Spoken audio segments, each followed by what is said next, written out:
think we'll get started here shortly. I think that's a great point, Laura. And from my perspective, you have to help people see why they need to care. And what is it that they're, you know, what's the piece that we can help them solve their problem, because they're probably overloaded and not looking to solve anybody else's problems. I think is what I see here. And so if we can help them see that we can make their lives a little bit easier, that's usually the easiest sell, but it's nonstop. That part never stops for sure. So, all right.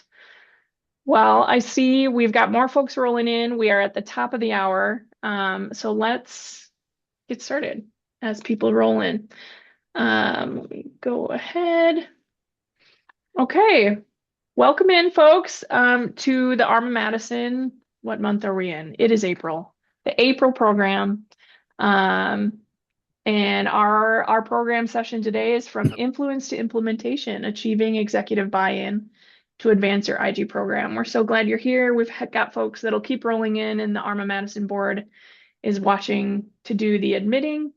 Let us know where you're joining from today as we get started. What organization you're working with too. We would love to see that in the chat. So just a quick introduction about the Arma Madison chapter. Our mission is, well, here, let me introduce myself first. I'm Beth Thomas. I'm the president for the Arma Madison chapter this year. I work for Dairyland Power Cooperative in La Crosse, Wisconsin. So we're just over here by the word RIM. That's kind of where we sit in the state. But our Arma Madison chapter, most of our folks in the chapter are kind of around consultant. We're in that space in the state. But our mission is to advance information management knowledge and practices by sharing and exchanging experiences and by promoting opportunities for our members, professional development, ongoing education, and networking. So we're so glad you joined us today. We would love to have you consider joining the Arma Madison chapter. Our membership fee is $30, and as long as you're an international member, you can add that on at any time. So if you need support in how to do that, let us know in the chat. We're happy to get you our one-pager on how to do that. But your support enables us to keep offering exceptional programming and cover our chapter expenses. So we would love to have you join. One of our missions then is to contribute to our local communities as well. So the foundation of choice this year is the Sunshine Place, and you can read about it here, but the high points are that they serve individuals throughout Sun Prairie and Eastern Dane County throughout a combination of programs and community partnerships, including food support services, legal and housing assistance, beds, and clothing for kids, and other necessities for family and household stability. So our chapter drive is open through the end of the program year here at the end of May. So please consider joining. And if one of our Arma Madison boards can drop the link in the chat, that would be great. Just a couple of housekeeping notes. Today's program will be recorded, and the link for the recording and the slide deck will be sent to all the registrants and then any Arma Madison chapter members. Please mute your microphones, turn off cameras for bandwidth conservation, except for you, Jason. Turn off VPN if that's possible. And then also remember, please enter your questions in the Q&A feature. That helps us surface them to Jason. But feel free to keep the chat going as we go. All right. So, oh man, my speaker's notes totally disappeared. Guess we're winging it. There we go, Jason. Well, I'm excited to introduce our next speaker, who has more than 25 years experience helping organizations actually do governance, not just write the policies about it. Jason Stearns has led information governance, privacy, and records programs at some large financial institutions throughout the country, and now consults on modernizing these systems for the way we work today. He's the former president and chair of ARMA International, and currently leads updates to the Information Governance Implementation Model, the IGIM. And I had the privilege of spending 2 days with Jason in October at a workshop on exactly this topic, actually. And we did real world hands-on work, including a role play scenario that I walked away with, and I was literally just talking with my executive about before I hopped on today. So that's the kind of practical, no fluff approach that Jason brings. And we don't have 2 days, but I promise that you'll leave with something you'll actually use today. So please help me welcome Jason, and you can take it away. Well, thank you for that. And I can't say no fluff, maybe a little fluff. A little fluff, we'll take it. I do like to have a good time. So let me switch over to my deck and let's see. Now, if I do present review, do you see the deck or what do Just you see just everything? the deck. Yeah, and that's all I see too. So I'm going to have to use my secondary copy just so I don't Yes. crap. All right. So thank you so much for inviting me to speak to you today. I am coming to you from New York City. So we are a little chilly for this time of year, but it's sunny and bright. So hopefully that will keep us in good spirits. Now, this session, when I did originally do this, was done in InfoCon last October. This is not the 2 day workshop. You won't be on the phone with me for 2 days. But that session was intended to be very, very interactive. So please, if you have a question, if you have a comment that you want to share that's relevant to what I'm speaking to, please feel free to unmute yourself or put it in the chat. And I'll do my best to incorporate that in, or I'll ask one of the members of the chapter to kind of get my attention.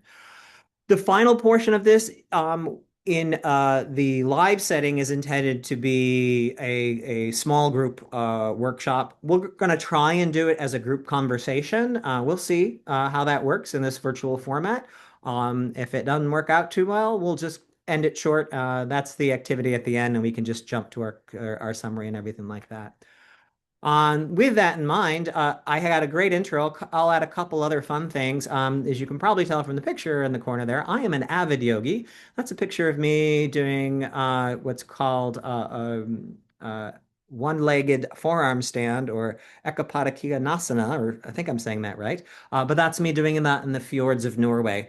I'm about to leave for Scotland on Friday night for another yoga retreat. So I do lots of travel and I do lots of yoga when I travel. I have 4 cats because I'm a crazy person. I have a lot of plants, and I'm a huge fan of RuPaul's Drag Race. So there we go. There's the fun stuff that you need to know about me. So, what are we going to talk about today? Well, we're going to talk about how you can better align yourself with your executives so you can have a better way to influence them when it comes to supporting initiatives for the IG program, maybe building an IG program from the start, maybe transforming an existing records management function to a broader information governance program, how you can then align the maturity that your program has with the priorities of the executive that you're standing in front of and speaking with. Um, Practical tools for building trust and relationships. As has already come up in our conversation today, relationships are key in moving initiatives forward, whether it's information governance or pretty much anything in life. You do that through good relationships, and that's just as important here. There is the interactive exercise at the end, which will include a couple real world scenarios I'll try and throw your way, time permitting and this kind of format permitting, seeing this is different than what was originally planned. All right. So let's talk about the realities of information governance. Um, you know, the word governance as part of the name sometimes throws people. We did talk a little bit about how compliance is a big component. And because of that, a lot of people in a lot of organizations, not necessarily the IG professionals, but those that we have to interact with think that, well, if you've got the right policies in place and you've got the right technology to help do the things you want to do, because we all know that, Teams is going to solve all our problems and Purview is just going to be the end all be all of everything, that if you've got all that in place, well, that's enough. Well, we know that that's not enough. Many of us have tried to work with just a policy framework and seen that we can't get so far. Um, and where we need to take that next step is by engaging with our executives to get executive sponsorship. Now, I don't know how many seminars, how many workshops, how many conferences you've been to. Everything says you have to have executive support. Did you know that you need to have executive support? Executive support is essential Okay, well, we get it. And if it were that easy, we would just declare a new C-level executive called the Chief Support Officer, and that person would just automatically support all your efforts and it'd be done. Your executive support really needs to come from a variety of sources and not just one executive. While you do need typically in most governance scenarios a key executive sponsor, you do need sponsorship from other executives throughout the organization based on what the goals are that you're trying to achieve, based on the priorities for your program and the priorities for your organization. So while it might make total sense for you to have the full support and backing of, say, a chief compliance officer, to get a lot of the work done that you need to get done, you may need support from the chief financial officer, or you may need support from somewhere within the IT world, or maybe if you're in an organization that deals with a lot of litigation, you're going to need that support from legal. And it doesn't always have to come from someone with a C as part of their title. The titles are changing all the time these days. I have a C in my title now. Does that mean I'm any more influential or better at what I do than I did 25 years ago when I started out? Maybe, maybe not.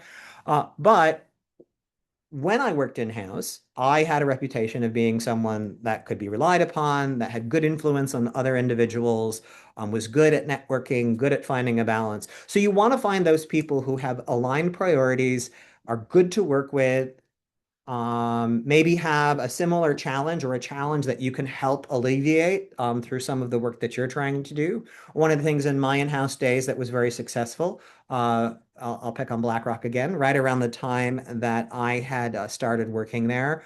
Information security was a very, very hot topic. A lot of state regulatory bodies were formalizing requirements around information security, and states that already had some requirements around that were beefing up those requirements. So I was more than happy to reframe some of my priorities as being related to information security if it got me funding.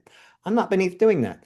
Above doing that. Whatever direction I'm supposed to be. I think I need more caffeine. Anyway, there's nothing wrong with aligning yourself to the priorities of like-minded executives to help move everyone's goals forward. And that's where that executive support, our next bullet, multiplies your program impact, right? Privacy is a very popular topic at a lot of organizations right now. A lot of the work we do in information governance can help make privacy efforts easier. A lot of the things they need to achieve also benefit us. A lot of privacy programs need a data map. Well, guess what would be super useful for an information governance program? A data map. Now, the information we want to track as part of that data map, we might have some different areas that are of interest to us versus our privacy team. But the fact is we both need a data map. So adding one or two additional fields to collect during the data mapping process that supports the IG effort versus doing two different data mapping efforts is going to be a much better effort and a much better result. So one of the things we need to do in trying to get that support and in trying to move our programs forward is understand the difference between influence versus implementation, right? Influence is getting the people on board to then help make the implementation easier. Straight implementation in many cases could just be steamrolling everyone.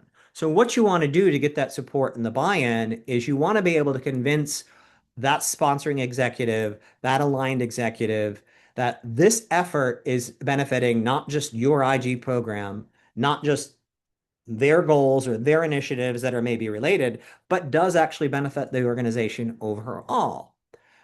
You want to get them to commit to whatever your efforts are, so that you are, oops, you are showing a unified front and that you're able to go forward if you then need to pitch to a different committee or a different senior executive or something like that.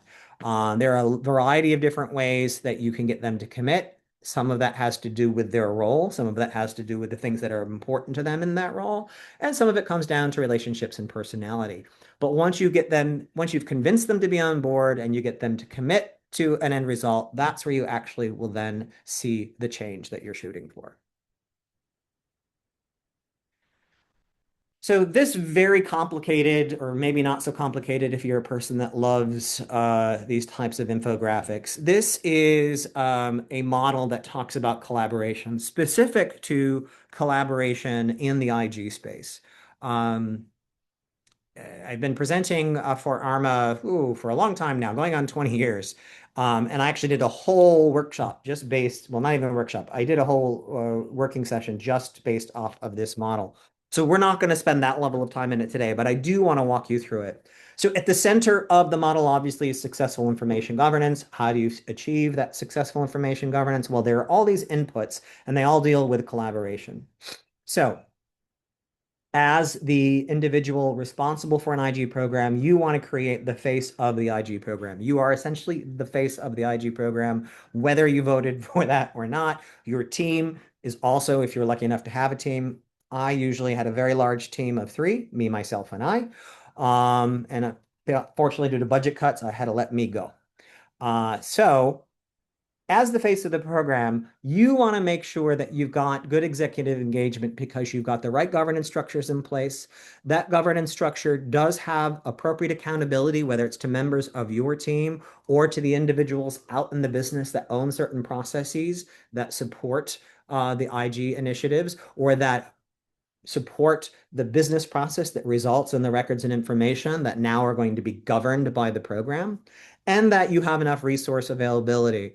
Uh, and if you are a team of one, that you are at least setting expectations so that if someone reaches out to you expecting an immediate answer and you've got 14,000 things in front of them, you're at least setting the expectation that I hear you, I got you, I just need a little time. Then you want to move to the next component, which is driving alignment and adoption. This is where you are going to interact directly with the various businesses that, again, are the ones that more often than not create the information and records that we help govern as part of our IG efforts. So to get proper business engagement, you need that business champion.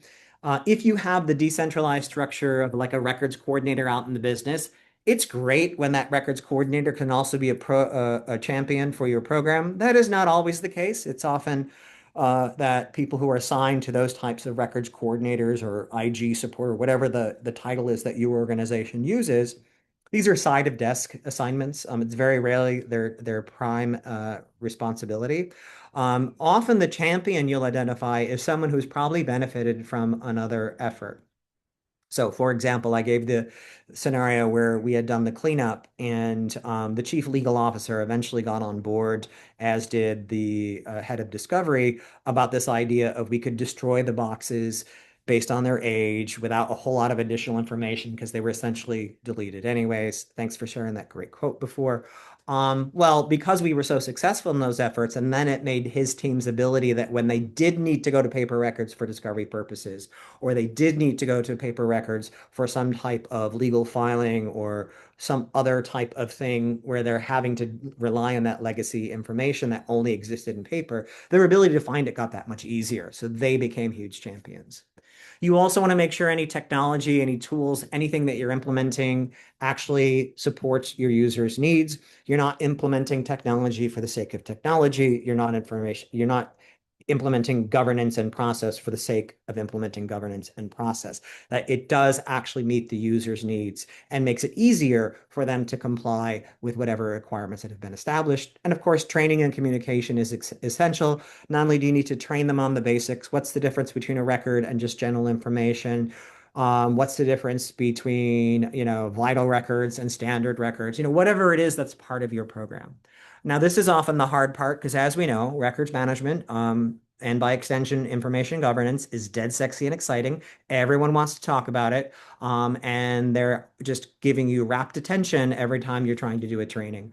So that's where you want to try and make your training at least fit into the day to day, have it actually meaningful and useful for your end user, and that your communications are consistent.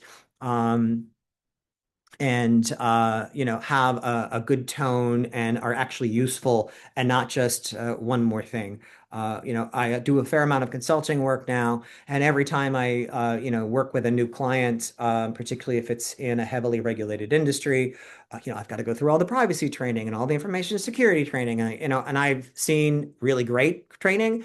And I've seen some really bad training. What's really fun is when I've been hired to actually evaluate some of their training and they make me sit through it anyways. Anyhow, as you're working through the process, as you're communicating outwards, as you are implementing policy, procedure, trainings, etc., you want to make sure that the words you have impact. And that's the next step in getting towards successful information governance. What does that mean? Well, that means your communication needs to be in plain everyday English. Every organization has its own jargon. Every discipline has its own jargon. Sometimes we use terms and they mean very different things depending on who the audience is. Oh, I don't know. Anyone want to tell me what a backup is? Can anyone spell it? Is it one word or two? Is it a hyphenate? Is it refer to a physical object like a tape, or is it a process? The answer to those questions depends on who you're talking to, right? And there are lots of other terms like that. Archive. Archive means something very different to a records manager than it does to an IT professional, than it does to someone who's a trained archivist, right? So words are important. Trying to use plain English wherever you can is important. And where you have to use a specific term or a bit of jargon because it's really the only one that fits, making sure that you're defining it. And then also making sure that the language and the things that you're prioritizing in your training and your communications, anytime you're interacting outside of the department or the function, are aligned with the strategies of who it is that you're interacting with and the strategies of the overall organization, right? If your organization is very customer or client focused, and one of the number one pieces of strategy is a world-class client or customer experience, and you have locked down records and information so tightly that it takes 4 levels of permission and 3 systems to get to a simple client account record to answer a question, maybe you've gone a step too far and that's not aligned with the strategy. So there may be lots of valid reasons that you have to have certain controls and protections in place, but you want to make sure that you're not getting in the way of the larger strategy of the organization. And you want to understand those types of pressure points.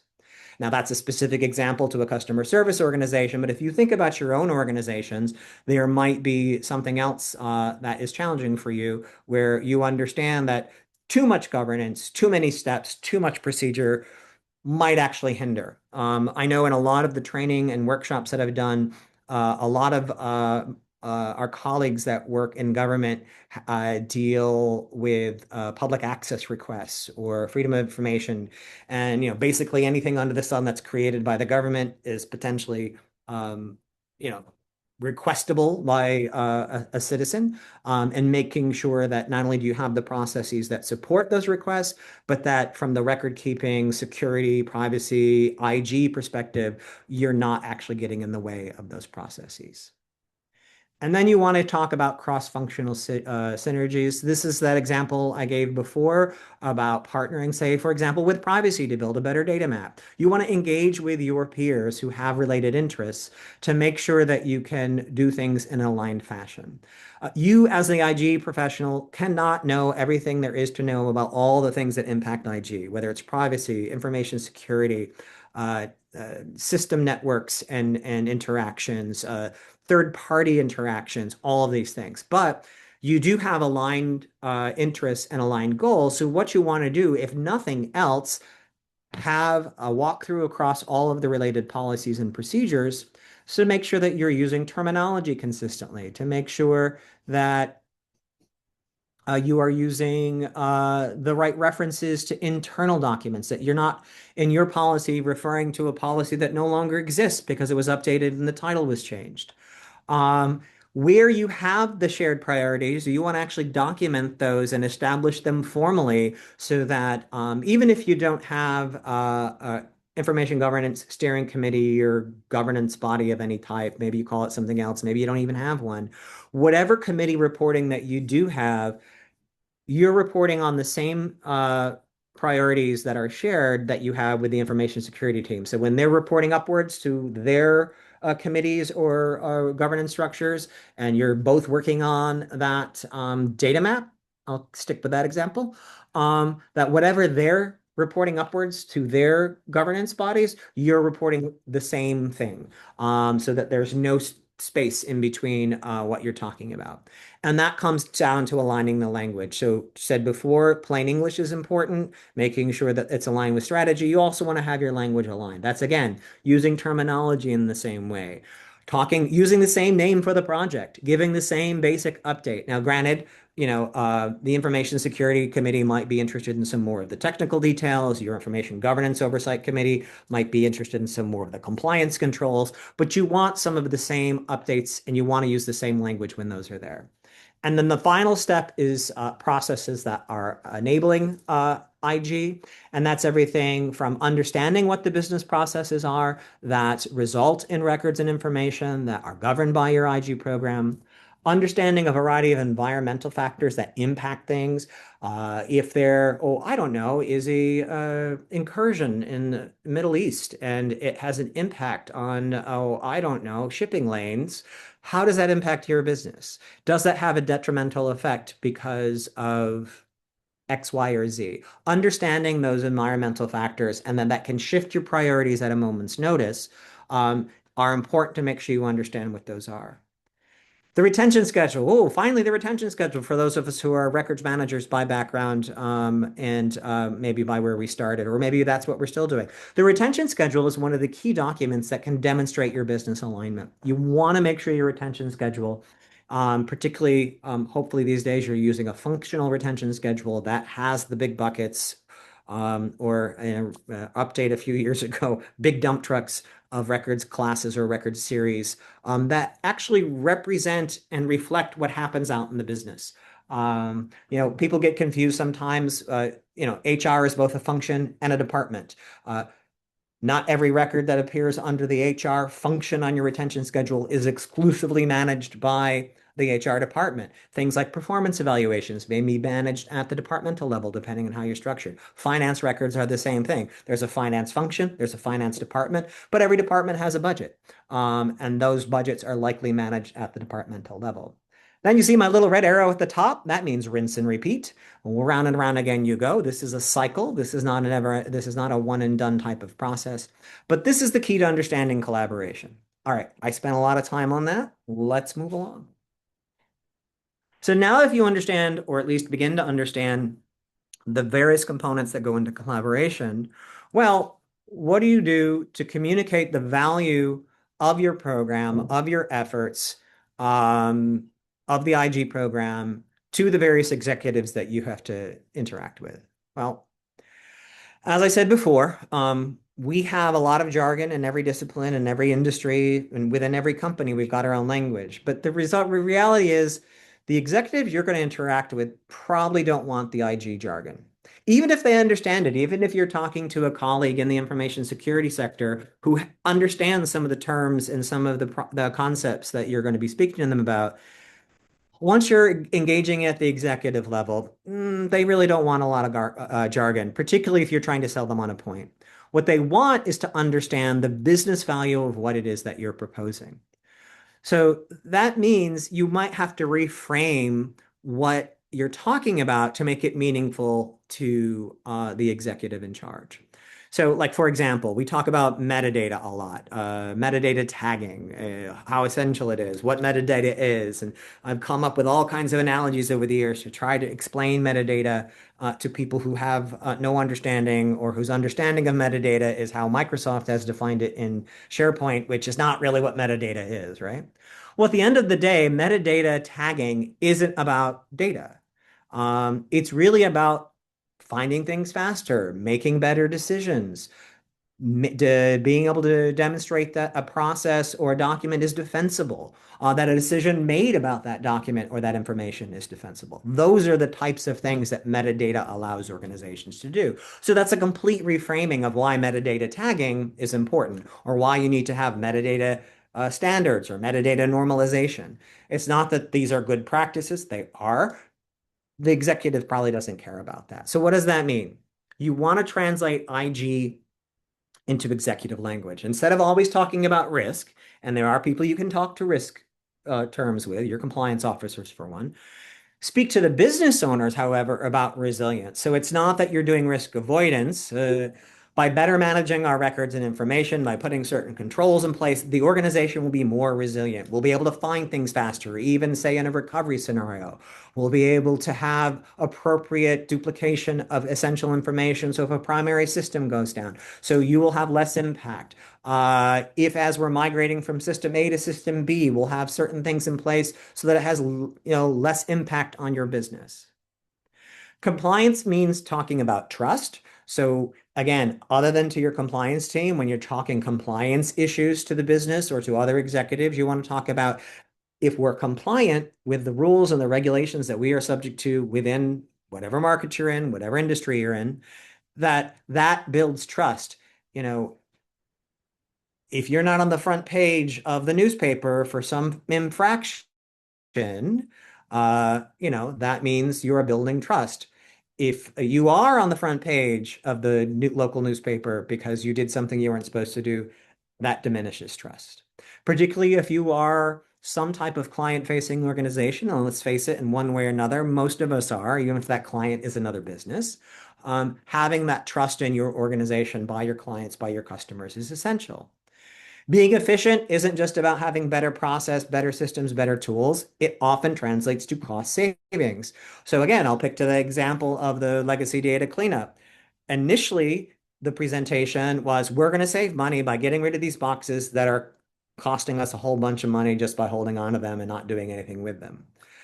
The add-on effect and the argument I could have made if I had resistance or if I needed to sell that process to a different area of the company, it ultimately led to cost savings. How did it lead to cost savings? Well, the example I gave, when our legal department did need to, on the rare occasion, rely on physical records as part of a discovery or other legal proceeding, they were now able to find the things that they needed much more efficiently than when they were having to look through a whole bunch of outdated indexes and material that wasn't even important to them, but they still had to go through it to get at it. Whenever possible, depending on the executive you're talking to, you also want to use financial and strategic framing. How does your initiative align to the strategies of the organization? If you don't know what the key strategies of your organization are, go find out. Most companies, at a minimum, have some type of town hall or annual meeting where they lay out the plans and the strategies for the next year, the next 3 years, the next 5 years, whatever cycles you work on. At a minimum, if you're not sure what the strategic initiatives of the organization are, what are the mission and vision statements? How can you align to those? And then align to financial goals of the organization. If because of, I don't know, that impact to world markets because of an incursion in the Middle East, your organization is now considering some budget tightening. Well, how can you align your initiatives to support that? Maybe there's a little bit of upfront cost, but there's a long-term benefit that's going to help save some cost to the organization overall. So the interactive exercise we're going to do at the end is going to reframe a variety of different topics based on the audience. But let's right now, very quickly, reframe a technical IG objective. Uh, and whoever wants to chime in can say how they would reframe it and who they're reframing it to and how they would reframe it.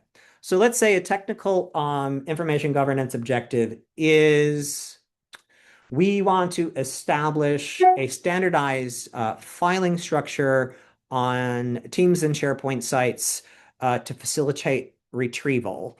And to do that, we're going to partner with the IT team to set up pre-structured filing folders and locations within SharePoint. How would you reframe the technical aspects of that initiative, let's say, to any non-IT executive?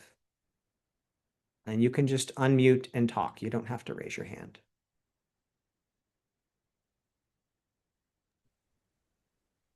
Well, for me, Jason, I think I would probably go down the efficiency path, Mhm. making something consistent and concise that is repeatable. To me, would create those efficiencies within the organization and generate cost savings. Excellent. So something very technical, technical, technical. Bill gave an excellent example. Reframe it as an efficiency, reframe it as a cost saving.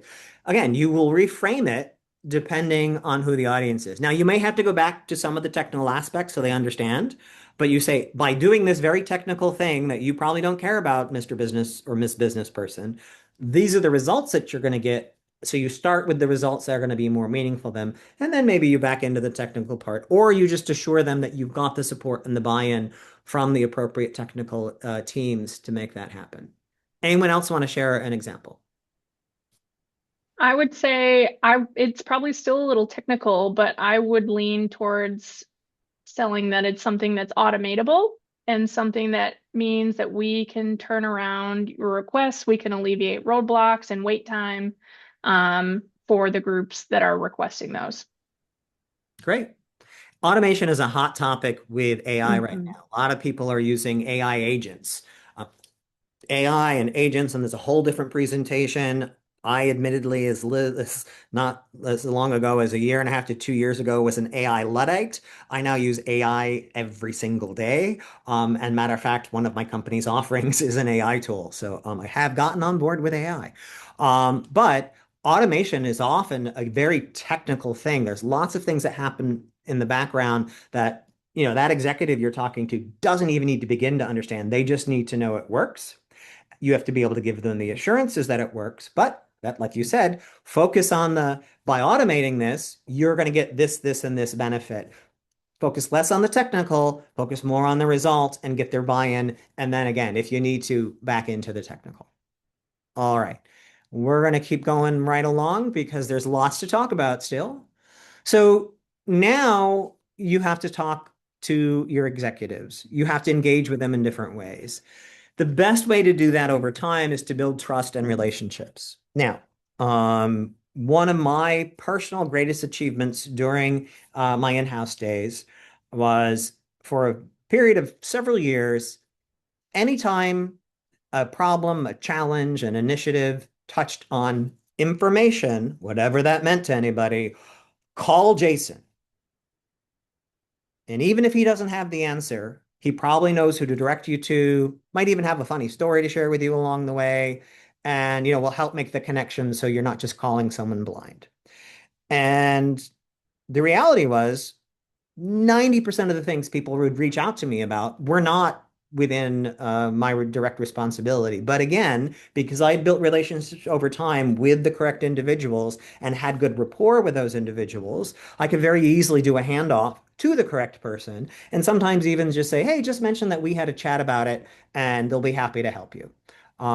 You want to try and get yourself in an equivalent kind of position based on the needs of your organization. You may not be the person that you want to have call all the time, but maybe people recognize you as an expert in a certain area of information governance that impacts the larger organization.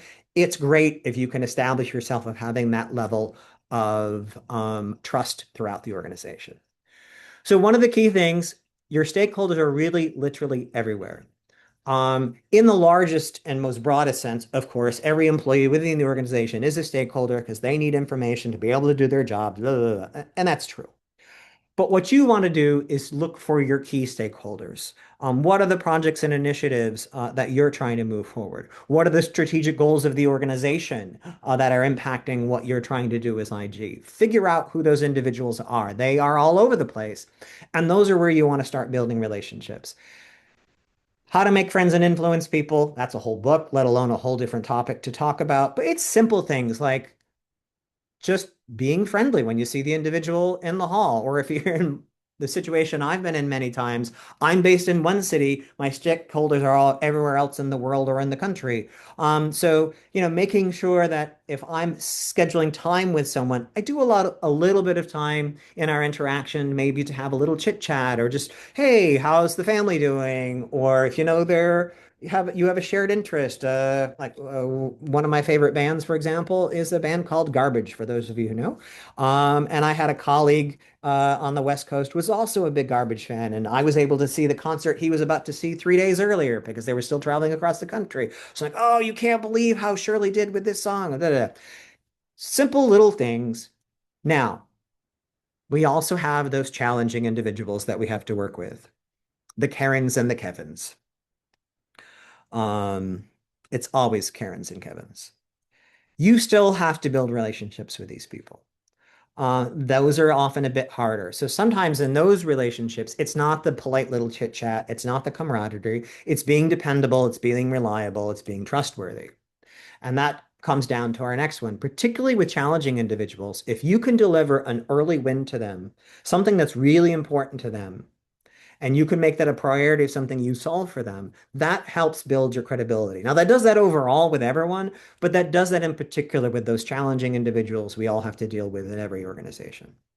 Now, I'm my own boss these days, and sometimes my boss can be a real you know what, but the time off benefits are great. Those early wins are also key in building credibility for your larger program and not just those relationship drivers that you need. Um, Often we have more challenges to solve as IG professionals than can ever possibly be solved. So what you want to do, particularly if your IG program is new, or in particular, if you are building support to formalize an IG program to grow out of a traditional records management program, find something that will have a big impact that you can achieve relatively quickly. Um, and if possible, for little to no financial cost to the organization upfront. One of the things we were able to do with that massive legacy data cleanup initiative we had um, to resolve some of the challenges we had with legacy backup tape and email was going to require some spend. It was going to require, in the case of the backup tape, actually reconstituting some tapes. That gets expensive. And in the case of email cleanup, we were going to have to implement some technology that we didn't have in place yet. But when it came to the box cleanup and it came to the network drive cleanup, we were able to do some initial cleanup there, very low tech, little to no additional cost to the organization, no special software, no special consultants, anything like that. And by demonstrating that we had not only success with that, but cost savings, we were then able to say, well, we just saved X amount of money. Can I acquire that software to better manage the email archive? Can I spend the money with the vendor to reconstitute those tapes so we can do a sampling so we can understand what we're actually dealing with? So early win, demonstrated some savings, allowed us to then build credibility and then get the funding and support we needed when we actually had to spend a little money. Trust drivers. So how do you build the trust? What are things you can do to make it happen faster? Well, be reliable. If you say you're going to do something, if you commit your team to doing something, actually do it. And then be transparent if things go off the rails or don't work out as planned. It's always better to be upfront, particularly with your stakeholders, particularly with those senior executives. If you say, hey, yeah, we can do it for X, Y, and Z, we can do it on this timeline, and then something comes up, one of the technologies that you acquired doesn't work with one of the systems that's supposed to be resolved. Uh, the cost of a license goes up greater than anticipated because, I don't know, through acquisition, you now have a larger group of users than was originally planned for. Anything that changes your ability to deliver on a commitment that you've made, you need to be open about. You also want to be open if someone is asking you to take on a challenge, a project, or something that is either not in your wheelhouse because it's really technically not an IG program, or that you don't have the resources to properly support. And you want to be upfront on that rather than kind of yesing them to death and just hoping they'll go away. And when they figure out that it's much more complicated than they think, they'll leave you alone because they won't leave you alone. And that's where you want to be accountable and you want your team to be accountable if you're fortunate to have one about the commitments that you make, meeting your deadlines. I mean, and this sounds like pretty basic stuff, but you would be surprised how often just through the nature of doing what we have to do, having to deal with so many things, having to deal with an emergency that comes up that derails some other things. And we forget to communicate, or we don't communicate as transparently as we need to, or we don't, hold individual accountable when they've kind of slipped up, whether intentionally or unintentionally. Demonstrating those things consistently helps build trust over time. A lot of times records management professionals are thought of as being these introverted people who, at least in New York, hide in the basement because that's the cheapest real estate, right?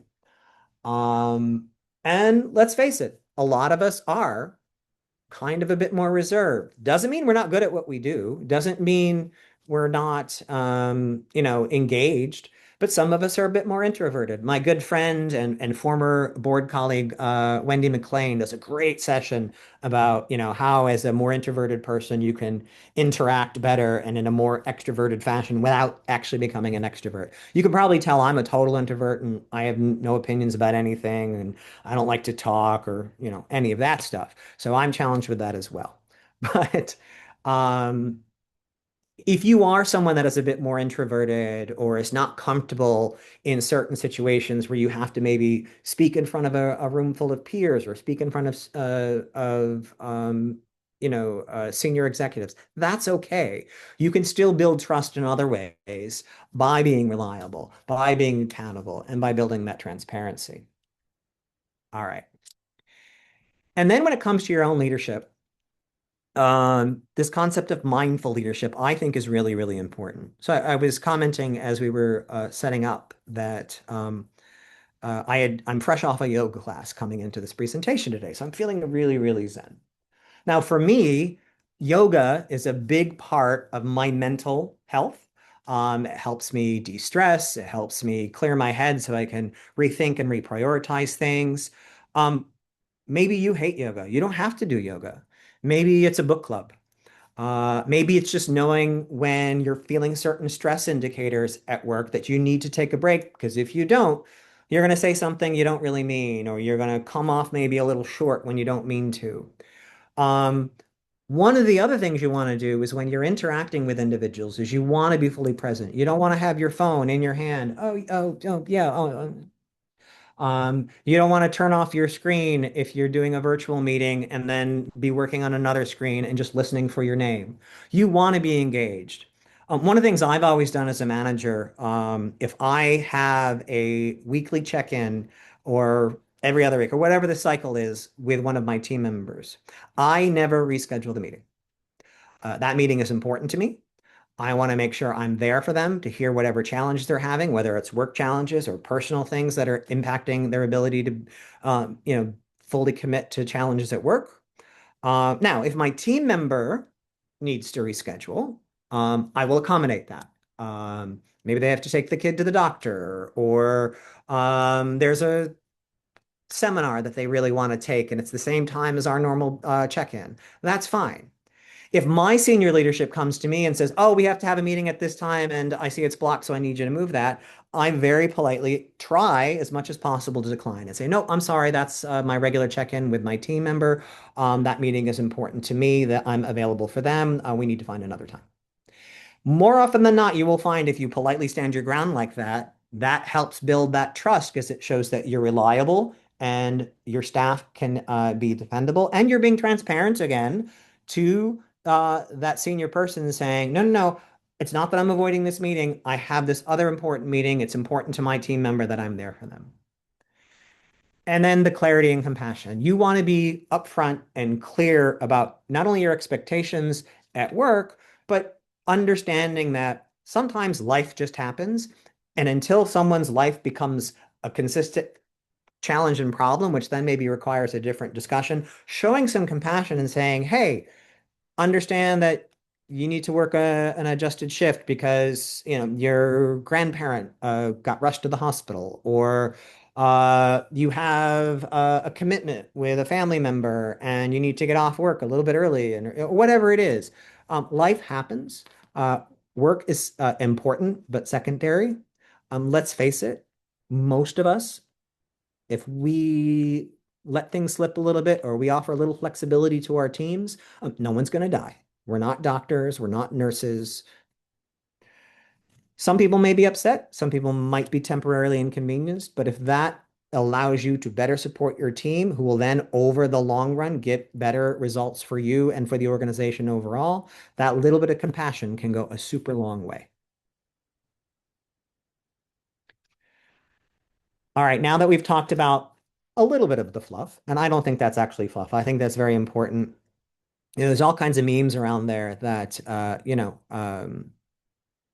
don't kill yourself for a job that will have a job opening posted before your obituary is posted.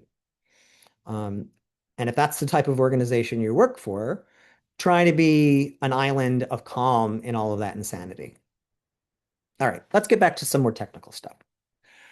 Um, what you want to do after you've built your credibility, after you have your trust, after you have the support that you need from those various executives, you want to align the buy-in you have with your program maturity. So as you're continuing to build that buy-in, as you're continuing to build that support, you want to make sure that you are communicating to those executives who have now signed up to be on board with you in a way that shows them what's going on, in a way that's reasonable, in a way that's going to continue to move things forward. One of the key things you can do is to use a maturity model as an executive tool. I'm not saying you have to do a full end-to-end assessment. You can use things that aren't a maturity model like the IGIM, which is technically an implementation model, but you can use aspects of it to say, this is where we are in terms of how we've set up our program. We're missing these components, or these components are doing really well, but those aren't. You could use the principles maturity model to say, hey, when it comes to our record keeping, we're a solid 3, but we really need to be at a 4 because of these requirements that our regulators have or that our customers have or whatever it is. The key thing is you need to understand the reality of your program. You do not want to ask for, world-class services, a level 5 level of support for a program that's only at a level 2. You want to make sure that you understand through an assessment, whether when you do yourself or if you have the luxury of being able to hire a consultant to do one for you, call me. Um, to align the risks, the opportunities that you have to draft realistic milestones based on where you actually are. Don't say you're going to go from nothing, a level 1, to a 5-star program in 6 months. That just can't be done. In many cases, you may never be able to achieve a level 5 on the principles maturity model because you have competing factors. You have a global footprint, and requirements in one jurisdiction, contradict requirements in another jurisdiction. You've got to make some decisions about what you're willing to accept from a risk perspective or not. And then as you develop your progress map, you develop the projects that you're going to do, you develop your initiatives, you want to make sure those milestones are realistic, and again, also realistic with where you are in maturity. With that transparency, you want to show every little bit of incremental success. You do not need to show perfection. You can possibly never achieve perfection. Perfection is not the end state. And as soon as you were to achieve it, the requirements, the goals, the drivers are all going to change anyways. And what was perfection in that moment is now no longer perfection. Show progress. If you do have to show maybe a slip or having to take a step back. Maybe there's a new requirement that's impacting your industry. Now that means what was a good solid level 4 maturity because of changing requirements is now maybe only a 3. Well, now that you've slipped back to 3, you explain why, but then you show the progress you're making to get back to that 4. It's those little steps along the way that are important. Show where you are, be reasonable in what you're asking, and then show what you're trying to get to instead of just trying to say you're going to be perfect. All right. So, influence and action. One of the things we want to do when we're trying to change things and implement new programs is understand how do we communicate this? How do we sell it to different people? What do we need to do? Change requires a whole bunch of different things, and change management is a separate discipline. It's actually part of the IGIM. It's part of your IGP exam if you're studying for the IGP. Change management and change in general requires understanding the timing, understanding how to frame what is changing and why, and making any other important associations with that change or to that change that helps drive things forward. We are changing this process because it will have these benefits to the organization. There's been a new regulatory requirement. There's been an initiative to improve customer service, and this needs to be done to support that. Those types of things.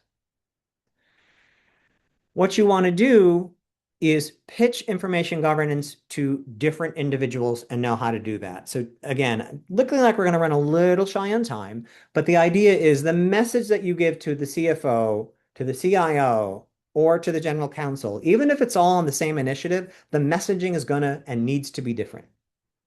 So An example we can use is reframing defensible disposition as a cost saving. So yes, maybe there's a technical issue.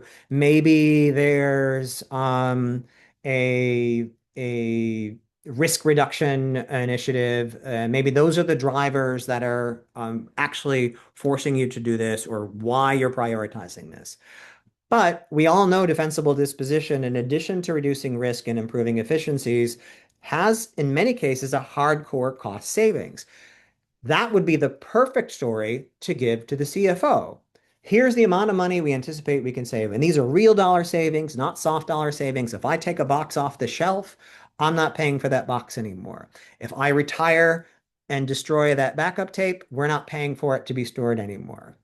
If we don't have to maintain 14 servers to maintain the email archive and we can reduce it to 10 servers, those servers can either be repurposed or decommissioned. That's real hardcore cost savings. These are all different ways of framing defensible disposition as a cost savings targeted to different individuals that you see there.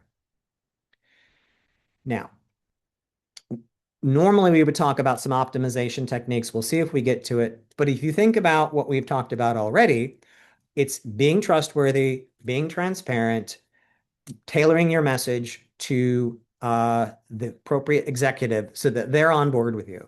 They don't really care. The term defensible disposition may not even one you want to bring up because I know when I'm in the past, when I've talked about a disposition of a record, people ask me if the record is happy or sad, not how I'm destroying it or whether I'm archiving it. That word means different things to different people, just like backup does. All right. So you've started to influence the people. You've gotten their buy-in. You're continuing to update them on progress. You're showing in increments how things are going. What do? Well, you secure that support, you start to execute on your plan, and then you go back and you reinforce. So now you're not necessarily getting support, but you're going back to show them what we've achieved in that first round of the project or that first initiative. And then you go back and execute again, and then you reinform them. You may want to develop a checklist. Some people love working with checklists, some people hate it. I find checklists to be very useful, particularly if I'm interacting with someone who's either challenging or someone I'm working with for the first time. And those things you might want to include on that checklist is what is the return on investment by taking on this project? What are the risk reduction efforts that you're going to see? And what areas of the business does that risk reduction impact? Are you able to get better compliance assurance by changing a business process or implementing a new technology or tackling a problem that you have? And then explaining that in a way that benefits not only the compliance department, but maybe the business group that is subject to that rule. I have covered at the end of this a quick 30-day action plan that you can use as your own checklist to get better buy-in over time. And we're going to jump to that instead of doing the little activity because we are running a little long on time. I don't think it's going to work that well in this environment. But let's start to wrap up before we go into all of that. What do I want you to take away from today and not just all my babbling and my gesturing and funny little asides here and there? When we're talking about information governance, we need to do it in a way that is meaningful to the executive we're speaking to. That is reframing things to the financial officer in a way that talks about money. That's reframing things into the compliance officer or the risk officer that talks about risk. That's reframing things to the business owner or the business executive in ways that supports or aligns with their business goals and initiatives. You want to build your relationships that are rooted in trust. Be that dependable, accountable, reliable individual that they know that they can trust. And that they know, like in the example I gave before, that they can reach out to you. And even if you're not the one that's best positioned to help them, you're going to explain to them why. You're hopefully going to be able to connect them to the right person, and you're going to be able to continue to move things forward. You want to make sure that you understand the maturity of your program and the components of your program so you can then make realistic asks. Don't ask for the Cadillac if, the Dodge Dart, do they even still make those? Is going to be sufficient. I'd say a Yugo, but we know we don't make those anymore. And I'm showing my age when I talk about a Yugo. And then finally, you want to strengthen, influence, improve outcomes, and advance your IG programs by just remembering the various ways of the collaboration cycle that you need to revisit. Clear language, aligned priorities with like-minded counterparts in other areas of the organization, consistent messaging, and then revisiting the various aspects of that collaboration cycle to continue to strengthen your influence over time. All right, this is normally where I'd say break into three groups and let's talk about this. I do want to be conscientious of time. We've got 1 minute left, and I do unfortunately have a bit of a hardish stop. I can go a minute or two over if we need to. So let's just jump right to our 30-day action plan. So one of the things you can do with everything I've covered in the hour or so that we've been talking is identify one executive over the next week or so and schedule a meeting. And in that meeting, pick two somewhat technical issues and try to translate them in a way that's meaningful to that executive. Once you've had that conversation, see if there's a quick win that you can deliver to them. And that quick win may just be a follow-up meeting to further the discussion. At some point in the next 30 days, use any one of the maturity models to understand the maturity of your program and make sure that you're framing your asks based on the understanding of that maturity. And then what you might want to do is draft a one-page executive brief highlighting the value and risk reduction that a particular initiative is going to do. And don't be afraid to use some of the new tools that are out there to help you do that. The various large language models can help you refine your message. I'm not saying have it write it for you. I'm saying have it refine your message. I would love to have time for Q&A. I do unfortunately have another call that I've got to get onto because I got a little long-winded in parts. But I can offer you this. This is how you can contact me through my company. The ARMA staff in your chapter also has my direct contact information. I'm also super easy to find on LinkedIn. Just use my middle initial of C because there's a lot of weirdos out there.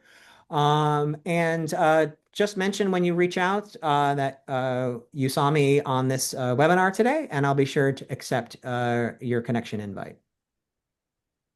And that's all I got. Awesome.